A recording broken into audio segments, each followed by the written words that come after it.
Sometimes you don't need bigger ships. You just need better paper. By all known tactical metrics, the human armada shouldn't have been a threat. Floating quietly at the edge of the Orion Nebula, the armada appeared to consist of a handful of mismatched, underwhelming vessels. No dreadnoughts, no capital-class cruisers, just a few compact starships that could have been mistaken for escape pods on a bad day. From the bridge of the Vurian flagship Eternal Dominion, First Admiral Kazo barely suppressed a wheezing laugh.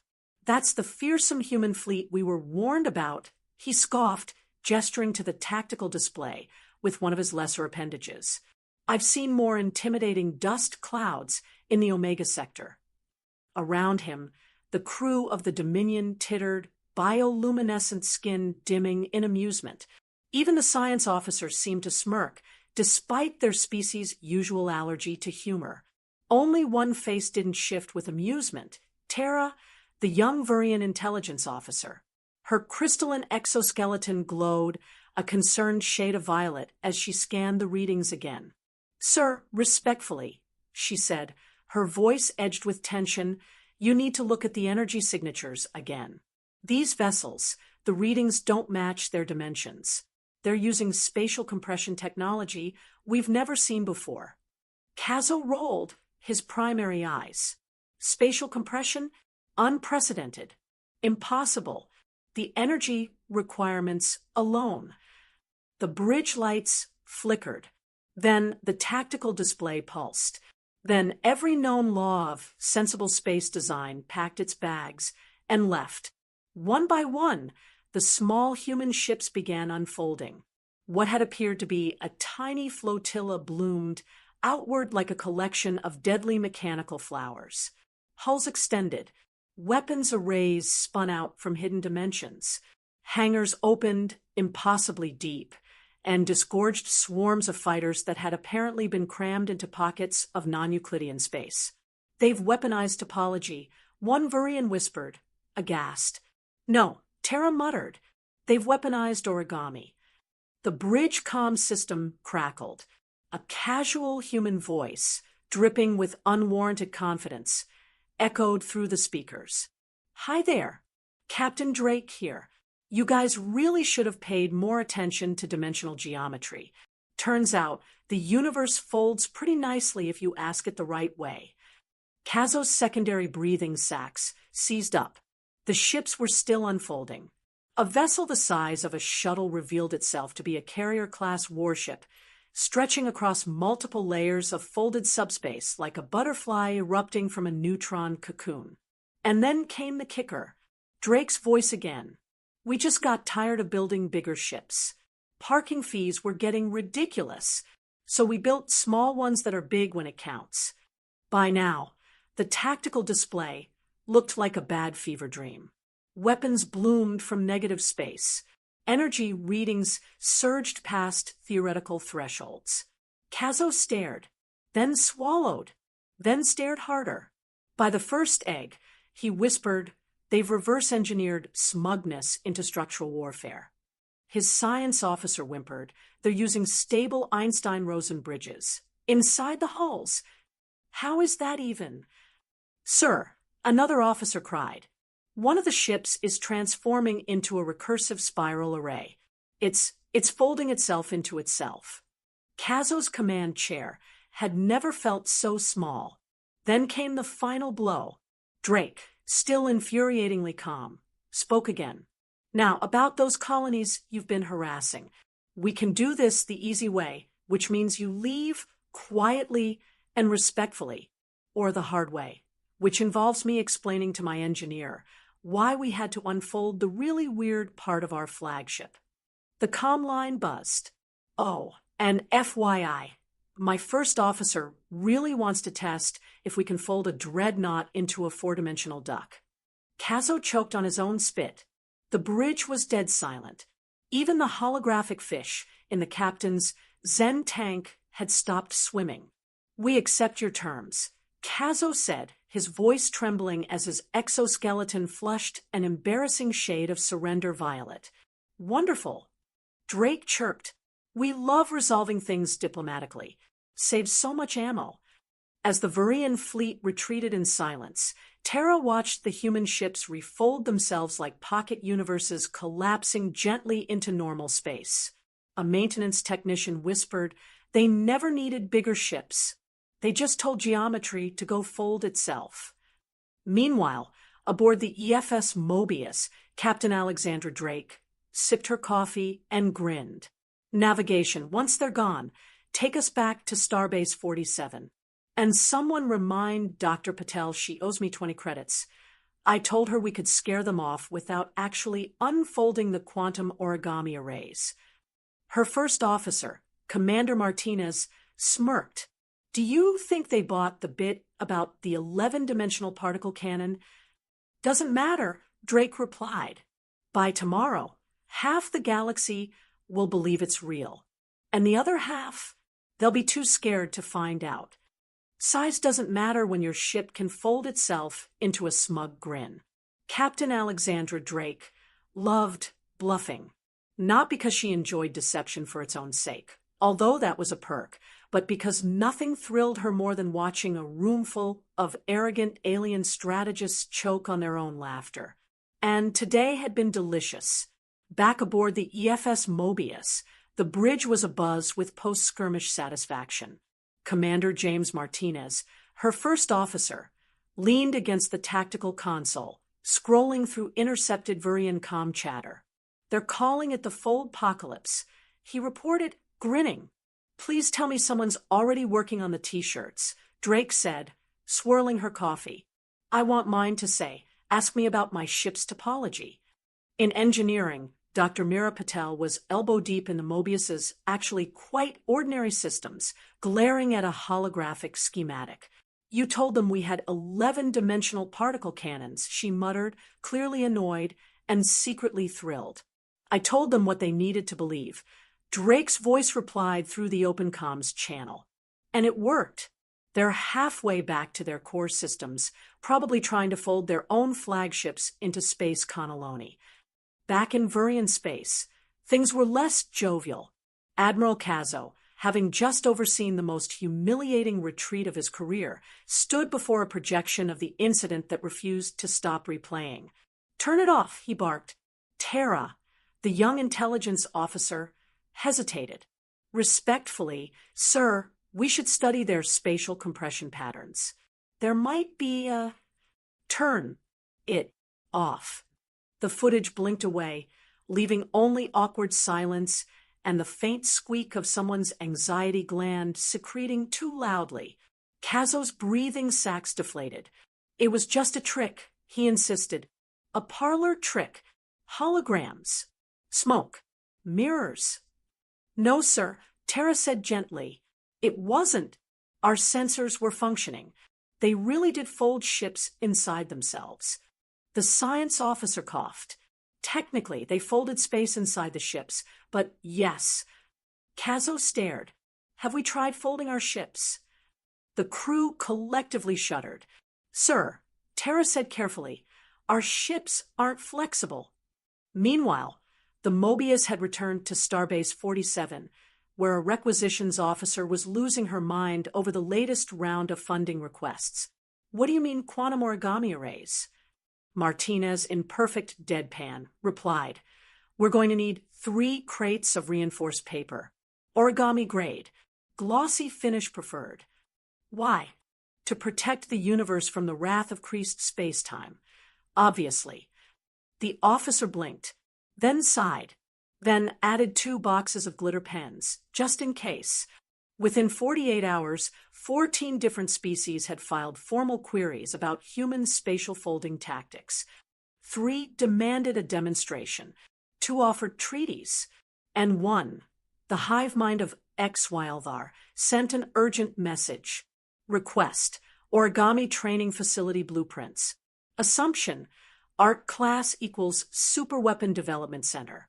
Drake read the message and nearly spit out her tea. They think the Des Moines Community College Advanced Papercraft Studio is where we store military secrets. Martinez nodded. I told you we should have put a biometric scanner on the glue stick cabinet. That afternoon, the Mobius crew convened for an emergency meeting. On the agenda, weaponized confusion. Ladies and gentlemen, Drake began, they bought it. All of it. The folded ships, the dimensional pocket warheads, the existentially smug attitude. We sold it like it was on clearance at a Terran garage sale.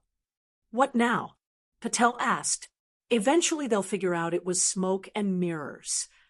Exactly, Drake grinned, which is why we're going to double down. Everyone leaned in. We're going to convince them the deception was intentional, a layered bluff, a counterintelligence operation, so deep it loops back around and makes them doubt they ever had doubts. Martinez blinked. You want to gaslight the entire galactic military apparatus. Oh, don't be dramatic. Just the hive mind.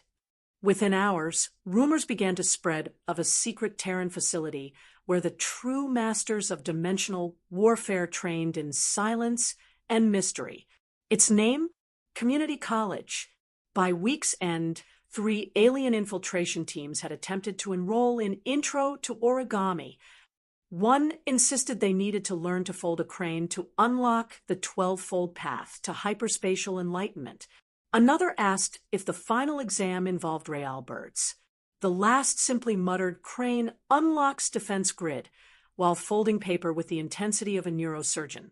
The human instructor, Mrs. Dempsey, 64 years old and undefeated in local craft fairs, handed them safety scissors and told them to try not to lick the glue sticks. Back aboard the Mobius, Martinez sighed as he read the report. We're going to start an arms race. With scissors. Drake sipped her tea. Good. Maybe they'll cut their paranoia down to size. When in doubt, invent an impossible weapon and act like it's boring. Somewhere in the depths of the Mobius' strategy room, a paper crane was slowly spinning midair. Technically, it was just a hologram. Theoretically, it was a complete fabrication. But practically, it was now considered the single greatest military deterrent in the quadrant. Captain Alexandra Drake twirled a pen between her fingers, watching as her senior officers absorbed the latest intelligence reports. Let's recap, she said, leaning against the table with the grace of someone who knew exactly how much chaos they'd caused and loved every second of it. In the last 72 hours, the Vurian High Command has opened negotiations for technology sharing. The hive mind has launched an initiative to infiltrate Earthcraft supply chains, and 3 independent factions have filed for patents on quantum origami displacement matrices based on crayon sketches found in a community college locker. Across the room, Commander James Martinez stared at the data feed in deadpan awe. Sir, you've turned arts and crafts into an arms race. Correction, Drake said with a smirk. I've turned imagination into a doctrine. Meanwhile, deep inside the X-Wildar, HiveMind's central think node, an emergency meeting buzzed. High strategist Zixa pulsed with fluctuating color as they addressed the gathered analysts. Operation Foldstorm has failed. The humans were expecting our infiltration. One of the lower strategists vibrated nervously. But, sir, we disguised ourselves as students. We folded paper swans. We even brought baked goods. They made us look like amateurs. Zixa barked. That instructor, the Earthling, she handed me a pamphlet on self-reflection through symmetry. There was a long pause, and then corrected my crane form. Back on the Mobius, Dr. Patel stepped into the briefing room, balancing a data pad and a visibly steaming cup of espresso. Update, she announced, raising the cup like a ceremonial offering. We've received 17 requests from alien research stations asking to collaborate on what they're calling the Folded Space Protocol. Based on what exactly? Martinez asked. A leaked rumor, Patel said casually, that we accidentally created a recursive spatial event horizon while folding a napkin. Did we? Drake asked. Patel shook her head. It was literally just a napkin. But the rumors caught fire. Someone claimed it glowed. Drake turned to Martinez with a grin. Congratulations, number one. We've weaponized ambience. The situation spiraled from absurd to sublime. Within days, alien social networks lit up with origami speculation. Was the paper crane a dimensional map? Did Earth paper contain microfoldable quanta? Were human children secretly trained in craft-based warfare from infancy? On an obscure broadcast channel, a panel of alien physicists debated the symbolism of creases. One wept openly upon realizing his theory on event symmetry flux perfectly matched a fortune teller his niece had brought home from school. Back on Earth, the Des Moines Community College Origami Club was overwhelmed with applications. Their online workshop, Fold Like a Fleet Admiral, crashed within 24 hours. News outlets aired a segment on Mrs. Dempsey, now dubbed the paper matriarch, folding under surveillance drones with unsettling ease. One alien diplomat fainted during a live demonstration of the water bomb. Drake, watching the chaos from the Mobius's observation deck, sipped her tea. This is going better than expected. Martinez arched an eyebrow. You expected us to become interstellar origami celebrities. I expected confusion. Drake said, I didn't expect they'd start issuing military commendations for angle precision in crane necks. Patel slid into a nearby chair. We just got a message from the Arcturians. They're now funding a Department of Dimensional Papercraft and Aerospace Rituals. Drake blinked. They're building a shrine to scissors, aren't they? Patel nodded, with velvet ropes and interns. The kicker came when an actual Arcturian military vessel flew past the edge of Terran space, broadcasting a perfectly folded animated crane on every frequency. The transmission looped for 12 hours. In its wake, it left only awe and an unspoken message. We're folding now, too. On the Mobius bridge, Martinez looked up from his console. They're mimicking us, Captain. Drake's grin widened. Exactly. Patel frowned. But what if they figure it out? That we don't actually have any real space-folding technology. Drake tapped a knuckle against her temple. Then by the time they do, they'll have developed it for us. She stood, arms behind her back, as the view of starry space shimmered. Because the best kind of power is the kind you convince others you already had. They came for secrets. They left with finger cramps and a deep respect for Mrs. Dempsey. Infiltration as a concept wasn't new to the hive mind of XYLVAR. For a species that shared thoughts faster than light and could process terabytes of strategic intent before breakfast, espionage was usually a matter of standing quietly in a corridor and absorbing classified whispers through the floor. But this was paperwork. Literal paper work. And it was humiliating. The infiltration unit, designated Silent Symmetry, arrived at Des Moines Community College under the guise of non-traditional transfer students. They had studied local customs, practiced human greetings, and even forged transcripts. One operative brought a thermos labeled coffee for humans. It was upside down. At 9:03 a.m. sharp, the operatives entered room 12B, Art Annex Building, where the infamous Mrs. Dempsey taught Intro to Origami, Fold 101. She greeted them with a grandmotherly smile that made the temperature drop by 2 degrees and a whisper of authority that could calm black holes. Welcome, class. Please choose your paper. The hive operatives stared. Colorful sheets fluttered in neat stacks. Pinks, yellows, holographic gradients. One sparkled with glitter. Unit Leader Zenthra Carr, 3, selected a neon green square and immediately folded it in half 17 times in 4 dimensions. The paper tore. Mrs. Dempsey approached, eyes twinkling like a tactical satellite. That's not folding, she said sweetly. That's mutilation. Zenthra Carr, 3 nodded slowly. I have much to learn. For the next hour, the operatives folded, They crinkled. They creased. They got glue on their mandibles. One attempted to fold a Mobius torus, imploded a desk, and had to sit in the hall with a stress swan. When class ended, Mrs. Dempsey gave each student a gold star and a piece of advice. To fold is to believe something simple can be more. Zentrikar. 3 recorded that line 42 times from different angles. It was immediately classified as Tier 1 tactical wisdom. Back aboard the hive mind's flagship Silent Whisper, the operatives submitted their findings. Target location houses no known weaponry. However, facility contains a bipedal temporal anomaly designate, the instructor with the ability to suppress tactical ego through firm kindness.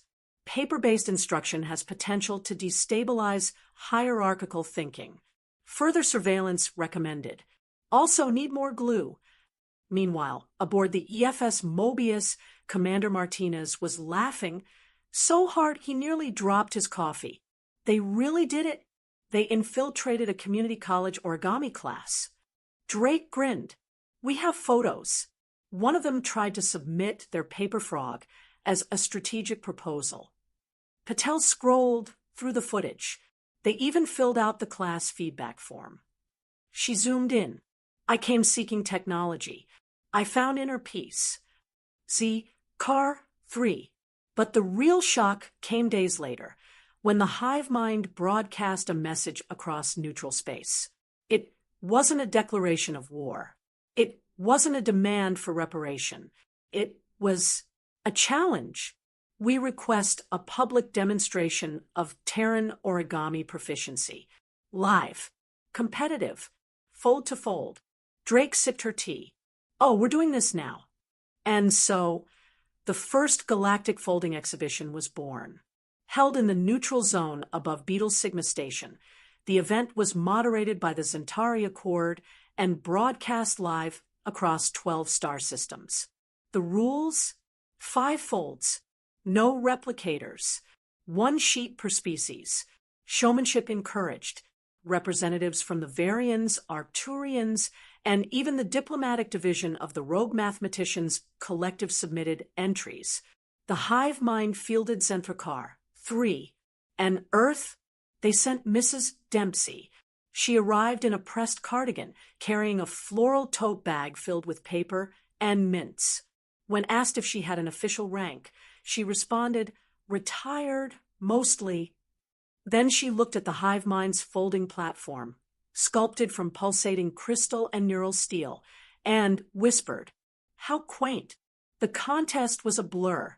Swans folded in ways that defied physics. Stars bloomed from negative space. Someone made a recursive tulip that briefly glitched local reality. But it was Mrs. Dempsey who brought down the house. She folded a simple paper crane. Then she made it fly.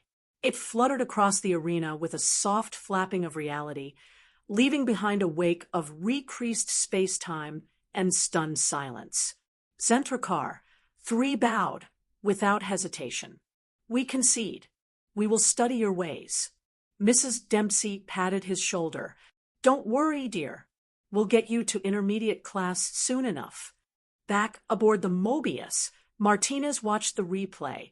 With reverent awe, she made them feel things. She made them craft, Drake replied. From that day forward, room 12B became a pilgrimage site. The hive mind established an embassy just down the hall. Earth launched a new cultural program. Origami as diplomacy.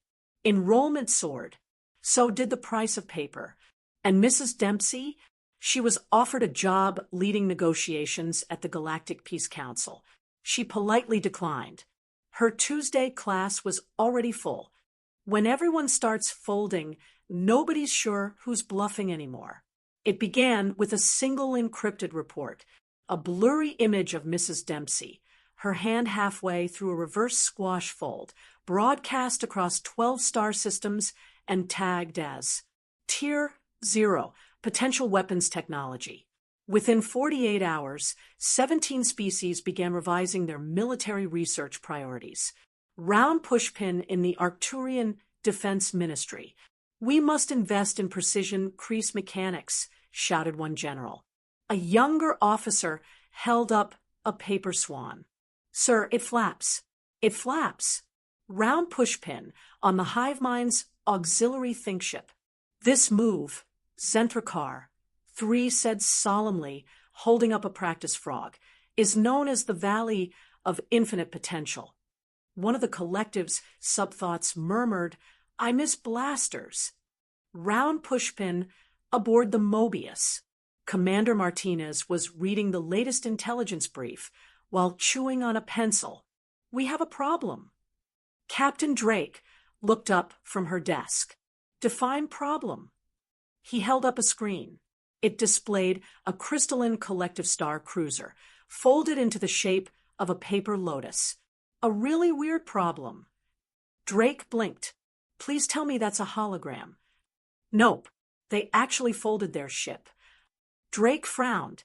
Functionally debatable. Beautiful? Yes. Terrifying? Also yes. That day became known on galactic comnets as the start of the Great Paper Panic. Within days, the Centauri Republic declared all origami paper a restricted strategic asset. The Volari Ascendancy launched Project Cranestorm, and the Alack Syndicate began importing paper by the ton just in case. Meanwhile, on Earth, OfficeMax ran out of copy paper. The stock market listed foldable as a rising category. A black market formed around ancient Terran folding scrolls, some of which turned out to be IKEA instructions. Nobody cared. Dr. Mira Patel wasn't surprised. She was, however, tired. This is what happens, she muttered, rubbing her forehead, when your entire defense strategy is based on paper-based nonsense. But elegant nonsense, Commander Martinez offered. Elegant nonsense that's now triggering a multi-species arms race. Drake, however, was already ahead of the curve. She held up a piece of paper. Let's give them something to chase. She folded slowly, dramatically, with flair. It was a fortune teller. The future, she said solemnly, lies within these flaps. The video leaked. Of course it did. Within 24 hours, 4 major powers declared predictive origami a new subfield of temporal strategy. A theory surfaced that humans were using folded paper as primitive time-folding devices. Another suggested that fortune tellers were low-tech probability distortion engines. Drake laughed so hard she almost choked on her tea. Next they'll say napkin folding controls wormholes. That night, someone sent her a link. The Andrickson Theoretical Institute had just published on the gravitational potential of elegant dining fold patterns, with diagrams of swan napkins. She wept with joy. By week's end, the hive mind was developing face fold armor. The Arcturians declared war on poor symmetry, and a new movement arose, the Fold First Doctrine. But the Mobius team had another problem. Sir, Martinez said, they're actually starting to figure it out. Some of them are making breakthroughs. Real ones. Drake nodded, sipping her drink. Good. Good. We don't need to build the future, she said, standing. We just need to inspire it, and make sure they think it was our idea all along. Later, she submitted a report to Earth Command. Objective achieved. The galaxy is folding. We recommend developing actual technology. Eventually, until then, continue providing misinformation and stationery. Also, invest in glitter pens. High intimidation factor. Elsewhere, in a Zentar broadcast studio, a new program aired. Origami Frontlines, Paper, Power, and the Politics of Precision. The host opened with a dramatic line. When the first Terran ship folded, the universe unfolded. Martinez groaned when he saw it. Drake cheered. And Mrs. Dempsey? She started receiving fan mail. From aliens. One letter was scented. Another had hand-folded greetings in 17 languages. She pinned them to her bulletin board beneath a sticky note. Fold responsibly. You never know who's watching. War was never this colorful. The hive mind's 8th expansion fleet vanished just outside the Gliese 402 system.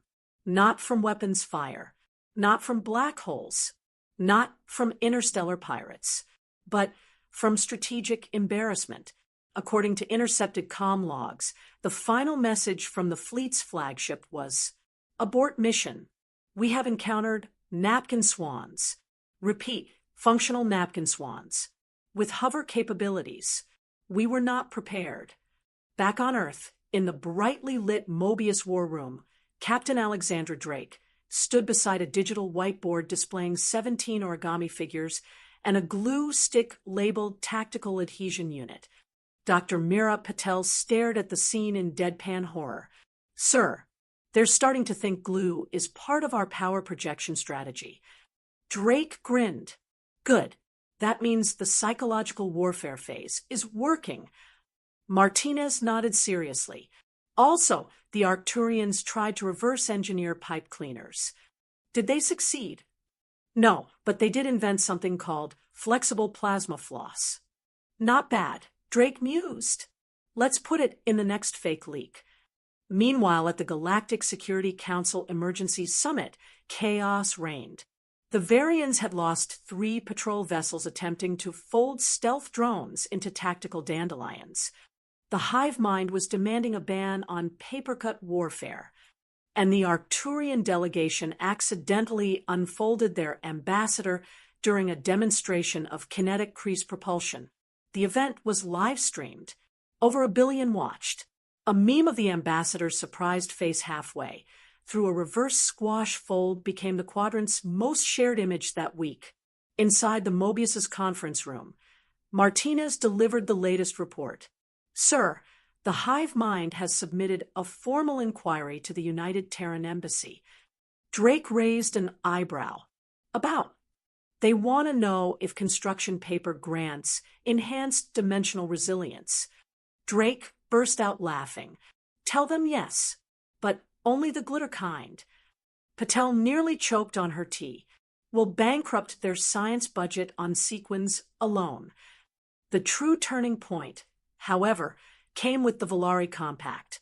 A peaceful species known for math, meditation, and mild tea, they sent a message to Earth. "Your weaponization of geometry has shaken our understanding of symmetry. We request peace negotiations. Also, may we audit your advanced Fold 202 curriculum?" So Earth being Earth, obliged. The Des Moines Community College received 700 alien applicants in 24 hours. Mrs. Dempsey was asked to live stream her Thursday class. The hive mind demanded subtitles in 42 languages. A Volari elder offered her a ceremonial feather in gratitude. She used it as a bookmark in Origami for Diplomats, Volume 2. Elsewhere, deep in the Andrixon Fractaline archives, researchers wept quietly over a diagram of a fortune teller they believed to be a polydimensional predictive array. They had named the corners. One was labeled Potential Doom, another Soft Snacks. The archive was later reclassified as a holy site. Back on the Mobius, Patel stepped into Drake's ready room with a new report. "Sir, the Vurian fleet tried to fold a battleship into a tetrahedron, and it now functions as a very aggressive traffic cone." Drake sipped her drink. "Beautiful. They're calling for a ceasefire." "Of course they are." Martinez entered with a fresh datapad. "Oh, and Earth Command just approved your request." Drake blinked. "Which one?" "The one where we pretend to leak secret folding schematics to the Arcturians, only it's a manual for making balloon animals." Drake stared at him. "Just the diagrams, though." Martinez clarified. "We removed the clown illustrations." Drake paused. "Put them back in. I want to see how long it takes before they try to militarize rubber." As the day ended, Drake looked out at the stars. Ships folded. Alliances unfolded. Treaties were pressed with decorative borders. She chuckled to herself. All of this from a paper crane. At that moment, somewhere in deep space, a Vurian admiral stared at a fresh intelligence report. It read, Earth's next project. Origami shadows. Unknown if metaphorical. Unknown if horrifying. Recommend panic. He sighed. Someone get me scissors. Victory through precision. Diplomacy through creases. The Galactic Council's emergency summit on origami weaponization began 17 minutes late because the Arcturian delegation was arguing over whether their ceremonial folding fans were now classified as military assets. They were. By Clause 4.1 of the newly ratified Interstellar Fold Accords, anything capable of inducing awe or paper cuts was to be considered a Class C tactical implement. Across the chamber, Captain Alexandra Drake of the EFS Mobius sipped a smugly rationed espresso and admired the panic her crew had inspired with what had originally been a budget-cut workaround. Commander Martinez leaned over. That Valari diplomat just saluted a glitter pen. Good, Drake replied. Respect the sparkle. The Council's agenda had rapidly shifted from peace treaties and mining rights to the logistics of competitive folding. Item 1. Should napkin-based origami be allowed in combat? Item 2. Is aggressive gift wrapping a form of psychological warfare? Item 3. What do humans really keep in their craft rooms? Answer. Yes, absolutely. And ask Mrs. Dempsey. Meanwhile, back on Earth, Des Moines Community College had received official accreditation as a multi-species tactical arts institute. Its mascot, a swan, that glowed with LED eyes and possibly micro-thrusters. Inside the Mobius war room, a map now showed dozens of flagged paper hotspots, territories where fleets had been sighted practicing synchronized folding maneuvers. Dr. Mira Patel pointed at one cluster. The Andrixons just folded a shuttle into a floating sculpture shaped like a Mobius strip. Functional. Drake asked, not even close, but it's generating a resonance field of pure envy.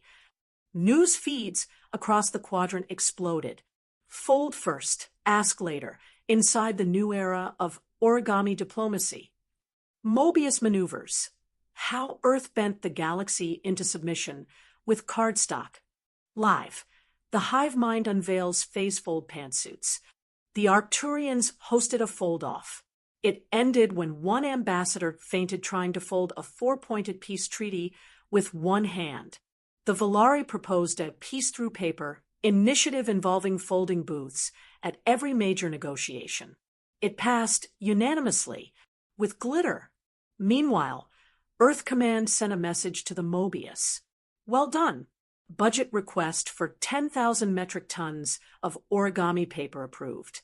Note, please explain why someone submitted a requisition order for googly eyes and 3D stickers labeled weapon enhancements. Drake replied with a single photo of Martinez holding a tactical frog with googly eyes and a note that read, Deterrence achieved.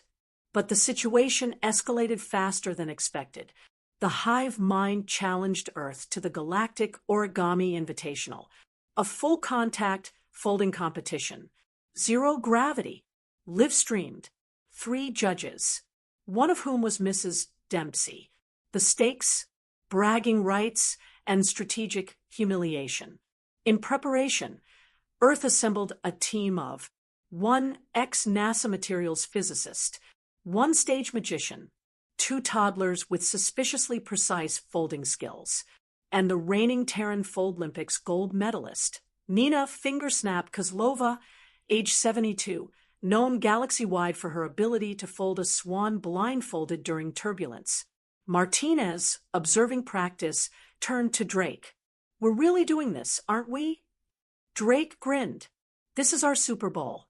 If the Super Bowl involved time dilation and holographic origami dragons. Patel sighed. Let's just hope the hive mind doesn't field their quantum folder again. "Oh, we planned for that," Drake replied. "How?" "We're sending a preschooler with stickers and zero fear." And so, in the grand orbiting arena above neutral ground, teams gathered for what would go down in history as the first interstellar folding duel. The hive mind's flagship unfurled a runway of neural paper the size of a destroyer. Earth's team emerged with a paper crane that blinked once, just once, and then hovered. The audience gasped. The Arcturians fainted. The Varians surrendered preemptively. Mrs. Dempsey nodded with grandmotherly pride and handed out cookies. In the aftermath, the Mobius received a priority transmission. "Congratulations! Several factions now believe Earth has developed origami-based flight technology. 2 species want to ally. One has formally adopted fortune tellers into its legal system." Martinez stared at the report. "We broke diplomacy." Drake smirked. "We folded it." Somewhere between scissors and diplomacy, war folded itself into performance art. The dust had barely settled from the Galactic Origami Invitational before new conflict bloomed. This time, from an unexpected source: paper smugglers. Inside the halls of the Interstellar Trade Authority, alarms blared. An Andrixan cargo ship had been intercepted carrying 22 metric tons of illegal glitter cardstock labeled cosmic insulation foam. Worse, the ship's cargo manifest listed its destination as classified research facility, Fold Ops. Back aboard the Mobius, Commander Martinez stared at the report with the growing horror of a man realizing the arts and crafts section of galactic society was now under military lockdown. They're smuggling scrapbooking supplies now. Dr. Mira Patel didn't look up. A crate of googly eyes just triggered a diplomatic incident. Drake casually unfolded a napkin. Good. That means it's working. And work it did, across the stars. Origami had become more than symbolism. It had become a tactical philosophy. The hive mind established the Department of Multidimensional Folding Strategy, where researchers debated the battlefield utility of crease angle variants. The Varians unveiled the F-9 Shrike, a folding interceptor craft that could refold mid-combat into a stealth glider, or, if stressed, a reasonable likeness of a duck. The Arcturians launched the Star Swan Initiative, a cultural military crossover program that taught children to fold as both art and readiness. Their motto? Crease today, command tomorrow. Meanwhile, Earth leaned into the chaos with cheerful menace. Des Moines Community College released a master class hosted by Mrs. Dempsey. Her curriculum included strategic folding for beginners, the diplomacy of ducks, glitter deployment, and one video, The Crane That Ended a War, featured a time-lapse of her folding under a steadily intensifying gravity field. At the Galactic Council, new protocols were ratified. Clause 47B, no folding within 200 kilometers of diplomatic embassies without proper crease permits. Amendment 92.1, glue sticks now required planetary registration. Subsection Swan Flu, all origami used in open air must pass the structural ethics test. No one knew what that meant, but it had a logo, so it passed. Martinez walked into Drake's ready room mid-transmission. "Captain, the Volari just successfully folded a battlecruiser into a lotus blossom." "Did it fly?" "No." "Did it float?" "Kind of." "Then we're still winning." Earth Command's next move was equally brilliant and completely absurd. They announced a new defense initiative, Project Foldlight. The press release said only, "To those who dare test Earth's resolve, know this, we have upgraded to holographic origami. Foldless, seamless, limitless." Drake raised a glass when it aired. Patel nearly choked.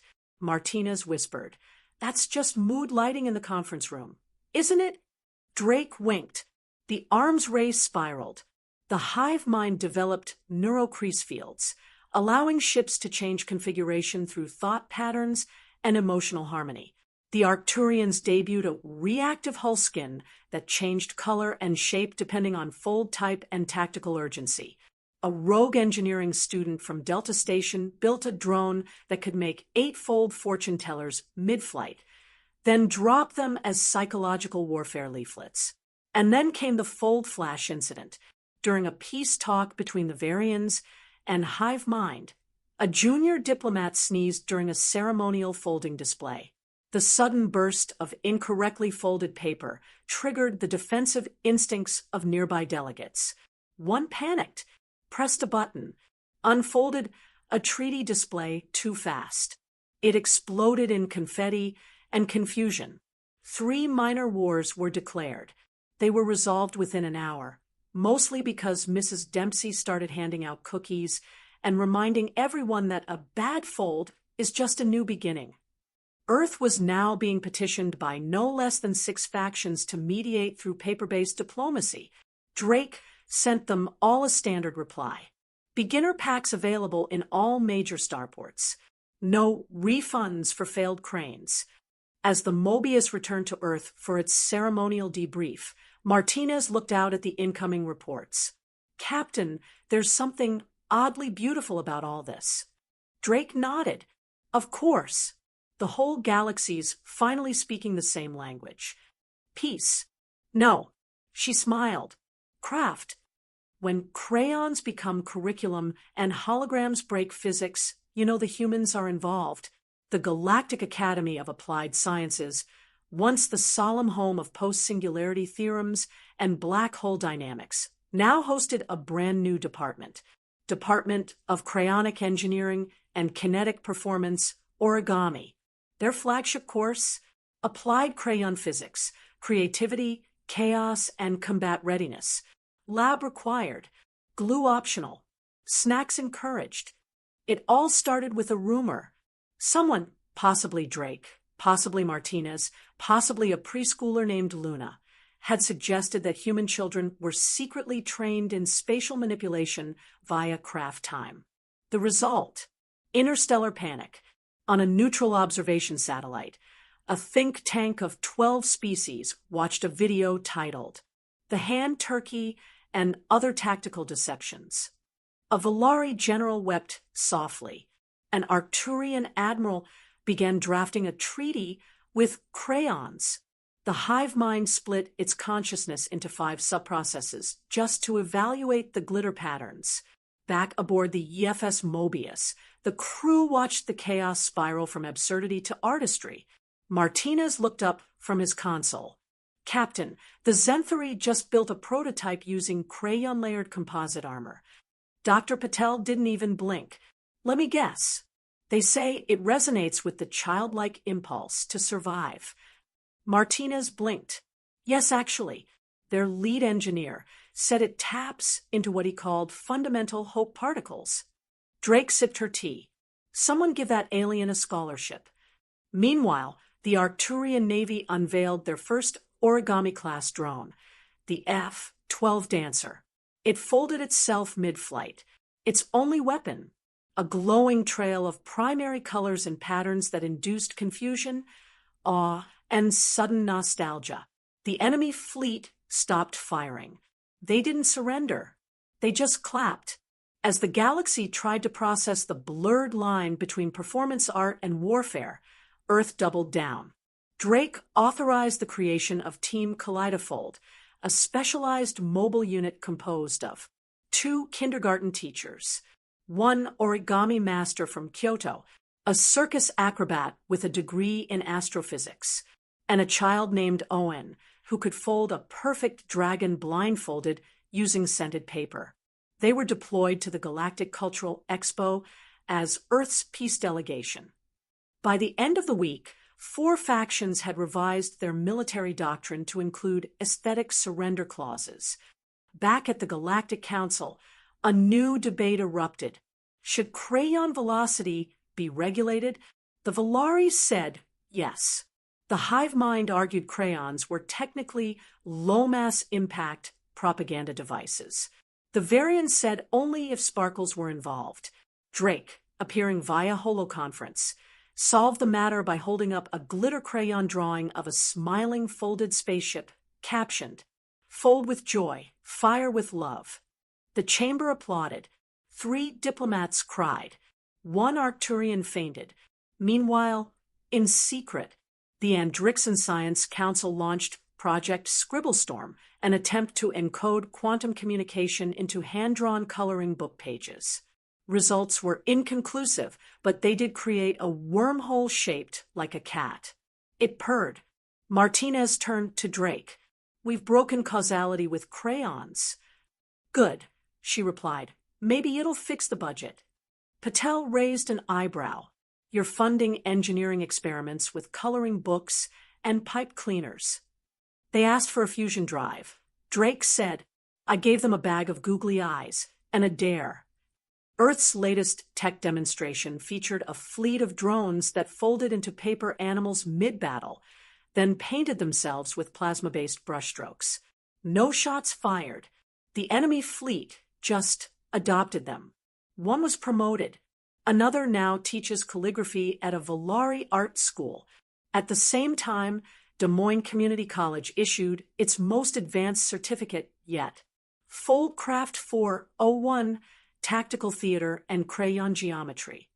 Mrs. Dempsey designed the curriculum. The final exam, fold a message of peace using only recycled paper and emotion. By month's end, 10 systems had instituted art readiness drills.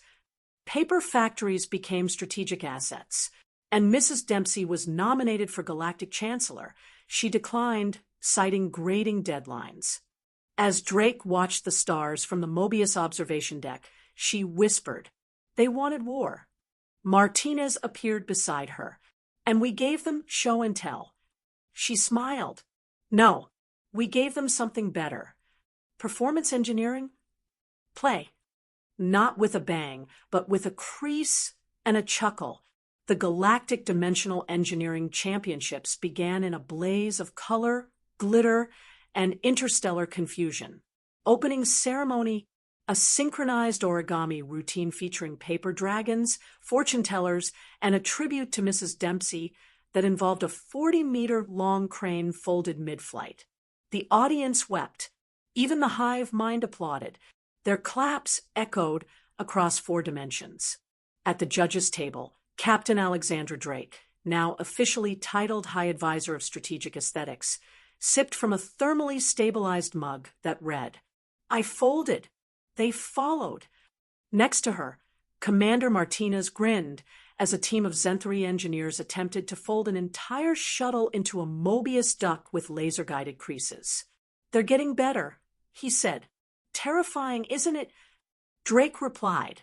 Dr. Mira Patel, reviewing a live stream of the event's quantum telemetry, nodded solemnly. "That duck just collapsed a probability wave." "Only briefly," Drake said. "It reinflated." By now, the Fold Wars, as they were jokingly called, had replaced most diplomatic standoffs. Border disputes, resolved via papercraft duels. Trade disagreements, handled through competitive holographic swan exhibitions. Espionage allegations, debated during crayon slam poetry slams, judged by Mrs. Dempsey herself. At Des Moines Community College, the origami program now spanned 43 departments and 6 subdimensions. Enrollment had surged. Alien students camped outside classrooms just to observe a toddler fold a galaxy map using pudding, intuition, and finger paint. Elsewhere, alien civilizations began adding origami to their mythologies. The Arcturians declared the crane as a symbol of peace and confusion. The hive mind formed a subgroup dedicated to emotional resonance folding, led by Zenthrakar 3.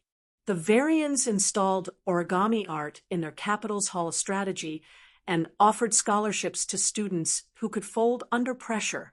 But Earth wasn't done. Not even close. Drake stood before a private assembly on the Mobius. Today, she announced, "We reveal Phase 3.